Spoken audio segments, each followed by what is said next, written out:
What's good, y'all? So in today's video, I'm going to be doing something a little bit different. Usually when I make these videos, I have a bunch of edits and I chop it up and go from point to point. In this video, I'm just going to do very minimal editing, if any at all, and kind of just speak and just talk basketball. More specifically, talk about my favorite team, the New York Knicks, because through 7 games right now, they're 3-4, and it's pretty disappointing. Now, I will say they don't look terrible. I think a lot of people are kind of overstating the struggles that they've had so far, but I do think that it's worth talking about because when you have a team that the Knicks had last year, which was the vibes all-time high, amazing chemistry, that New York loved them, it seemed like they loved New York back. Like, last year was the most fun I've ever had as a Knicks fan, and for them to break that up after the really bad ending of it through the injuries, like, it feels like it was almost unfinished with that team, and then they made the moves they did this offseason. Coming in now, they got Karl-Anthony Towns, they got Mikal Bridges, definitely added talent to the roster.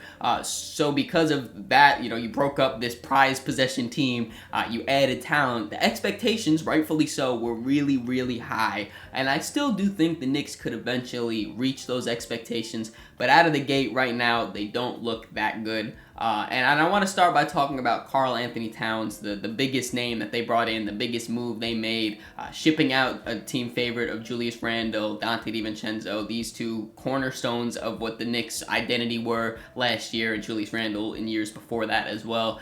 Shipped them out for Karl-Anthony Towns, and I will say, offensively, Karl-Anthony Towns has been absolutely amazing. Every time he takes a three-point shot, I have full expectations that it will go in. I don't know the exact numbers, but he's shooting like almost 60% from 3 so far on a decent volume. It's not just his three-point shot, though. Cat has put on display his post moves. There's been a few times where he'll just, hit a few dribbles, back down his opponent, get a little flip shot, or his like running across the paint float type of thing. Offensive rebounds, he's been incredible at and putting up, going up through contact. Rebounding in general, honestly, he's had a few games where he's had like 19 rebounds, 15 rebounds, 12 rebounds. He's shown a lot of really, really good flashes. His passing, too, I want to highlight. He's had a few really nice passes so far throughout the season. And all of that stuff is great. It came as advertised. When you go out and trade for a guy like Karl-Anthony Towns, that's what you're expecting. You're expecting that offensive boost from one of the most talented centers in the NBA. Where we're coming into a little bit of an issue is his paint defense. Interior defense for the Knicks has been abysmal this season, and I'm not overstating that part of it. It has been absolutely horrible, especially when Karl-Anthony Towns is on the court. And us Knicks fans, we probably are a little bit spoiled because for years on end, we've had Mitchell Robinson, when he's healthy, be on the court and be a great interior presence and a great rim deterrer. Isaiah Hartenstein last year, when Mitch went down, he stepped up and was incredible. He can guard the pick and roll, guard the paint, block shots, get in steals. He was a great defensive player. And now, when you look compared to those two guys, to now what Karl-Anthony Towns is giving us, it's night and day, and it has been really, really tough because you have Mikal, you have OG, Josh Hart, all these guys running around the perimeter, contesting threes, kind of almost funneling them to the paint. And then they get there, and Cat, he's trying, I guess. I don't want to get too much onto him, but the results are just not there. He's not able to get stops at the rim, and that is super important if you want to win a basketball game. But regardless of what he's giving you on offense and what he's not giving you on defense, he is one of the key contributors to this Knicks team, and his play directly determines how this season is going to go for the Knicks, and he needs to be on the court. He's been in foul trouble a bunch this season, and even throughout his whole career. Last year, he had some big playoff games for the Timberwolves where he was in foul trouble. It's a lot of offensive fouls and stupid stuff like that where he's a moving screen or something, or just an unnecessary swipe. Like, he just, in his mind, he takes a lot of stupid fouls that you're just like, Cat, what are you doing? And that is amplified even more on the fact that the Knicks centers right now are injured. Mitchell Robinson, Precious Achiuwa, both those guys are not playing. So when he's not on the court, they're forced to play Jericho Sims. I don't want to get too much on Jericho Sims, but man, he has been really, really bad. Usually in seasons past, he can, lay his head on the fact that he will get rebounds for you and be somewhat of a rim protector, or at least the bare minimum use his athleticism to make stuff hard at the rim. This season, it's not really doing any of that. He's a non-factor on offense. Defensively, he has been really poor. And rebounding-wise, he hasn't been skying in for those rebounds. Again, I don't want to go too far in on Jericho Sims. Situationally, he's a decent basketball player. As a rotation key player, I don't really like it. So, Cat, try to get out of foul trouble. Try to up that defense a little bit. Offensively, you've been great. But defensively, that's definitely been what's hurting the Knicks, or partially at least what's been hurting the Knicks. Another really big issue that I see is now that they traded away Julius Randle, the Knicks don't really have a true creator besides Jalen Brunson. A lot of the time, the Knicks offense is Jalen Brunson, go out there, create an advantage. Either beat your man one-on-one, get into a pick and roll where they have to send two at you, whatever it is, create an advantage for yourself. And then at that point, either score or pass it. That's where the connectivity comes through, and they swing the ball, find the open shot, shabing, shaboom, boom. That's how you score. That's the basics of the Knicks offense right now. And unfortunately for them, a lot of times when Jalen Brunson wasn't getting it going, or just needed a break, or just whatever it was, they were able to turn to Julius Randle and say, all right, Julius, post up now, force a double team, pass out of that. Or get downhill, get to your sidestep three, whatever it is, just create some offense for yourself and for the team. They were able to do that. Karl-Anthony Towns, he's been solid on his drives now, but a lot of the times it's after Jalen Brunson has created the advantage, and then guys are, the defense is scrambling, he can capitalize off that. Cat is not a guy that's going to just get the ball one-on-one and go crazy. I mean, like I mentioned before, we've seen a little bit of that in his post game, but again, he's not a guy that really can create for himself or for others. When you look beyond Jalen Brunson, you would assume maybe Mikal Bridges would be that guy. The Knicks haven't really used him in that form yet this season, much at least. There's been a few times where he'll have like a smaller guy on him, small guard. Like I remember last game against the Atlanta Hawks, there was a few possessions he had Trae Young on him. He would go quick to call for the ball, get it in the post, take a few dribbles, and get to his like close mid-range shot, like that like 6 to 8 feet shot. He would really go, that's like his bread and butter right now. That's the most creation we really get out of Mikal, though. I was expecting a little bit more, especially after they traded Julius Randle. I was expecting them to just need Mikal to step up and create. He hasn't really done that. Besides Mikal, then you look at guys like a Josh Hart or a Deuce McBride. Neither of these guys are as dynamic as I would want my secondary playmaker or ball handler to be, because Josh Hart is not much of a offensive weapon or threat, really.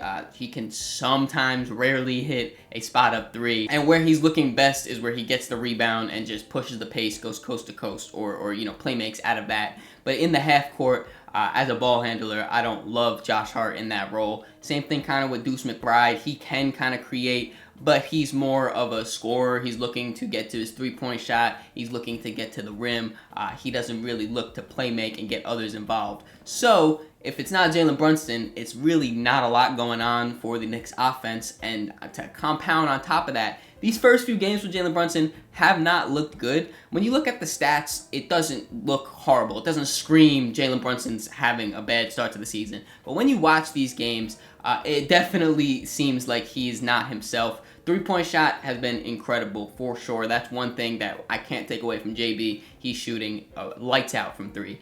Where I see him struggling a lot more is at the rim, where he's shooting a career-low field goal percentage. At the floater range, he's shooting a career-low. The mid-range, he's shooting a career-low.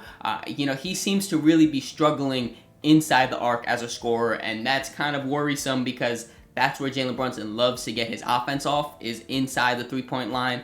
So hopefully, I'm going to assume that's just kind of a rough start. He's in a little bit of a drought right now to start the season, and that's going to come with some more just playing time, and he's going to just regress back to the mean, get that positive regression going. But where I really do think he is struggling and needs to work on is getting Karl-Anthony Towns involved in the offense, because when he first came over, I was expecting, all right, we're going to just spam the hell out of Jalen Brunson, Cat, pick and rolls, and that's going to be our offense.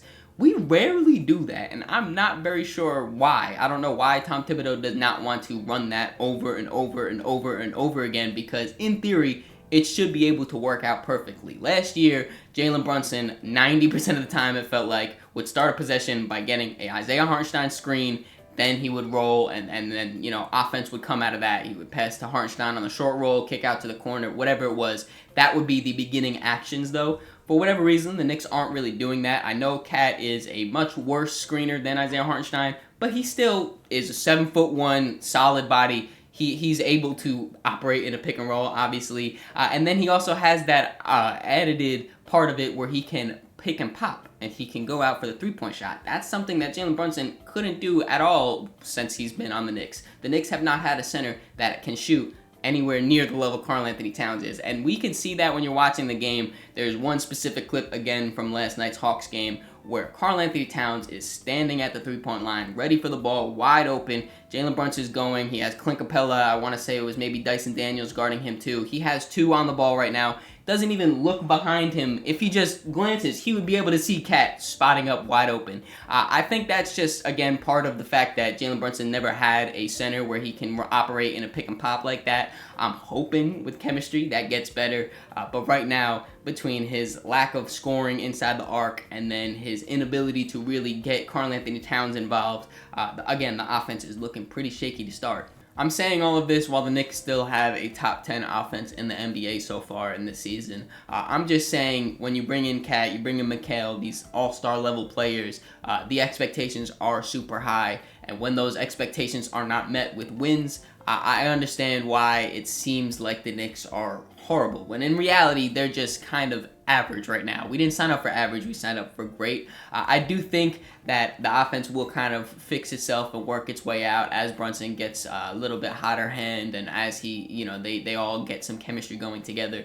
Defensively, that definitely is a little bit more of my concern. Again, though, if you want to look on the bright side of things, Precious Achiuwa and Mitchell Robinson eventually will be back and healthy. Precious way earlier than Mitchell Robinson, but again, when Precious is back, that negates those Jericho Sims minutes. I think as a backup, Precious is great for a center. You would hope that maybe even we could see some lineups where him and Cat are both on the court and, operating together. That could definitely help out the defense as well while still being able to keep Cat out there for his great offensive production. Obviously that would be cool. That would also help out our depth because right now it's basically Deuce McBride and that's about it. Cameron Payne, he's been okay at best when he's healthy. Tyler Kolek has shown flashes, but he's still a rookie, and Tibbs has him on a really short leash. I don't love the fact that we're running an 8-man rotation, damn near 7-man rotation in November. Hopefully, when Precious is back, that can kind of mitigate a little bit of like that. I don't really know. But if you're asking my final verdict on the Knicks and my initial reactions to this season, I think they're going to be okay. I think the Knicks, when you look back at how they've started seasons in consecutive years, I want to say the last 5 years, they've started off really, really slow. I believe last season they even had the same exact 3-4 record to start the season. I expect them to kind of hit their stride more in late November, kind of December area. That's where they really get to go get rolling. And again, I think if Brunson just gets better offensively, which I have high hopes that he will, and Karl-Anthony Towns just gets even marginally better defensively, which I would maybe not have high hopes, but I have a little bit of hope that happens. I think the Knicks will be absolutely fine. Again, they got to get healthy too with Mitchell Robinson and Precious Achiuwa coming back. That'll help their defense. And then maybe I could see a world where they trade one of those guys, either Precious or Mitch, to get a bench wing for them that can maybe be a little bit more of a creator and more specifically just an offensive weapon coming off their bench, because right now it's their starters and nothing else. All in all, though, I am still confident in the Knicks. I had them as the second best team in the Eastern Conference preseason-wise. The Cavs have looked really, really good, but I still definitely have the Knicks in that top 3 tier. I think that they still have potential to win a championship if they get things coming together. It's just a slow start. I know Knicks fans love to just jump to conclusions right away and be very reactionary. I think everyone needs to just take a breath. Things will be fine in New York. Hope you guys enjoyed this video. If you did, make sure you leave it a like, subscribe so you don't miss the next one. This one was a little bit more different. Like I said, I tried to just kind of go more flowing and just going topic to topic instead of making so many cuts. Still cuts in here. Let me know if you guys like this format or if you want me to go back to the other one. Leave in the comments below. Again, hope you guys enjoyed this video. Catch y'all.